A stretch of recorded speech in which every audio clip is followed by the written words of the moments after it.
안녕하세요. 1인기업 세무아카데미 허일계사입니다. 오늘은 현금 입출금과 세무조사에 대한 주제로 이야기를 해보겠습니다. 어떻게 현금 입출금 거래를 하면은 세무조사를 받게 될 수 있는지 쉽게 정리를 해서 알려드리도록 하겠습니다. 일정 금액 이상의 현금 입출금에 대해서는 보고가 된다는 사실은 많은 분들이 알고 계실 텐데요.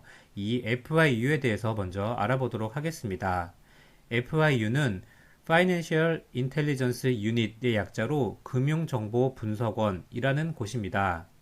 2001년 11월에 공식 출범한 기관인데요. 범죄 자금, 자금 세탁을 방지하고 외화 불법 유출입에 대처해서 금융과 외환거래 투명성을 제고하기 위해서 설립이 되었습니다. 이 FIU는 각 금융기관으로부터 의심거래나 고액현금, 의심거래나 고액 현금 거래를 보고를 받고 그 내용을 분석해서 범죄 혐의 입증이 되는 경우에 검찰이나 경찰, 국세청 등에 그 결과를 통보해 주도록 되어 있습니다. 의심거래 보고와 고액 현금 거래 보고를 비교하면 다음과 같습니다. 의심거래 보고는 불법 재산 및 자금 세탁 행위를 하고 있다고 의심되는 금융거래 내용의 경우 보고를 하도록 되어 있고, 이에 반해서 고액 현금 거래 보고의 경우에는 자금 세탁과는 관계없이 기준금액이 넘어가면은 보고를 하도록 하고 있습니다. 이때 의심거래 보고는 기준금액이 따로 없고 금융기관 종사자의 경험이나 전문성 등등을 고려해서 의심 정황을 판단해서 보고하도록 하고 있습니다. 그리고 고액현금 거래 보고의 경우에는 2019년 7월 1일 이후부터는 원화 기준 1,000만 원 이상이 될 경우에 거래를 보고하도록 하고 있습니다. 이때 이 1,000만 원은 각 금융기관별로 판단을 하게 되는데요. 예를 들어서 국민은행 계좌에서 오전에 500만 원을 인출하고 또 오후에 B계좌에서 500만 원을 현금으로 인출을 한 경우에 보고 대상이 됩니다. 반면에 기업은행에서 오전에 본인 계좌로 500만 원을 입금하고 오후에 500만 원을 다른 계좌에서 인출하는 경우에 입금과 출금이 각각 1,000만 원이 되지 않았기 때문에 보고 대상이 되지 않습니다. 또 이렇게 1,000만 원의 기준금액을 피해서 분할해서 입출금하는 경우를 방지하기 위해서 이 고액현금 거래 보고를 회피 목적으로 분할 거래하는 것으로 의심되는 경우에도 보고 대상으로 하고 있습니다. 그리고 참고로 계좌이체나 인터넷 베킹과 같이 직접적인 현금 인출이 없는 거래의 경우에는 그 보고 대상이 아닙니다. 이렇게 의심거래 정보와 고액현금 거래 정보를 통보받은 국세청에서는 PCI 시스템을 통해서 세무조사에 활용을 하게 됩니다. 이 PCI 시스템에서 P는 재산, C는 지출, I는 소득입니다.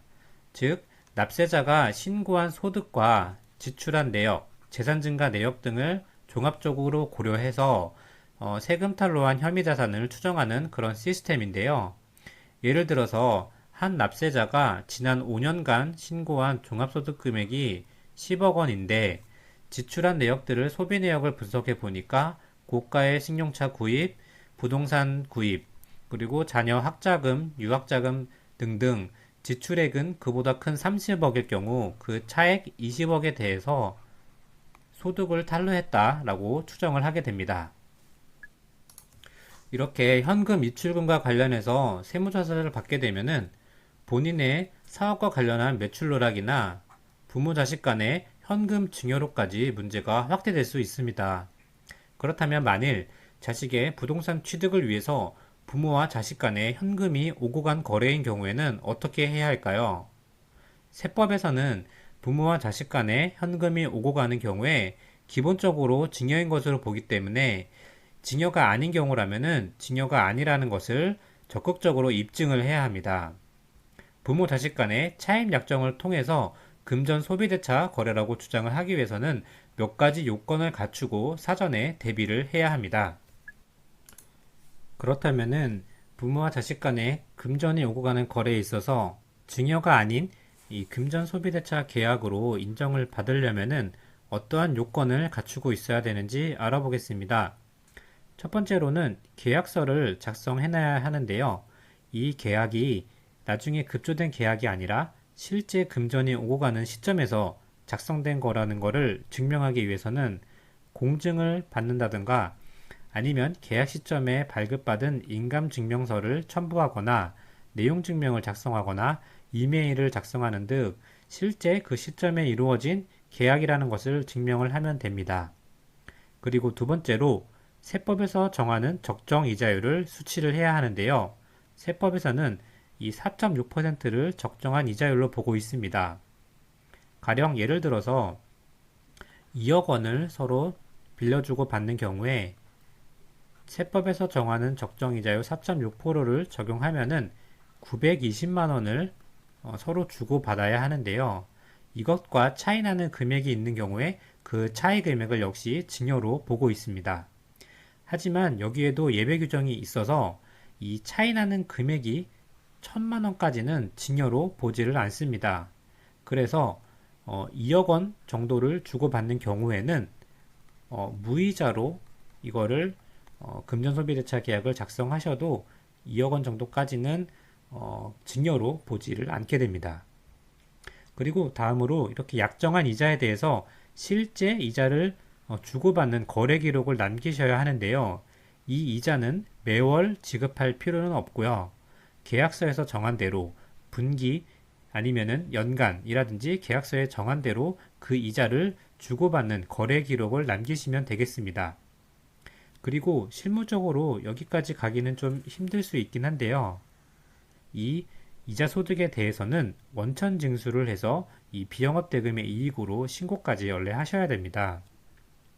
그래서 만약에 A가 B에게 이자 소득을 지급한다고 했을 경우에 이 이자에 대해서 이자 금액의 25%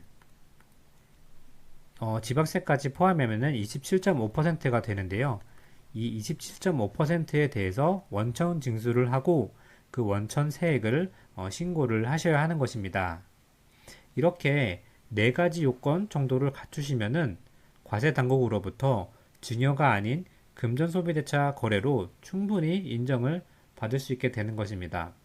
하지만 이렇게 한번 인정을 받았다고 해도 과세 당국에서는 부채에 대해서 사후 관리를 철저히 하기 때문에 이 자금 수수가 완료되는 시점까지 끝까지 관리를 해줘야 하겠습니다. 이상으로 현금 입출금과 세무조사에 대한 주제로 말씀을 드렸고요. 다음 시간에 더욱 유익한 영상으로 찾아뵙도록 하겠습니다. 감사합니다.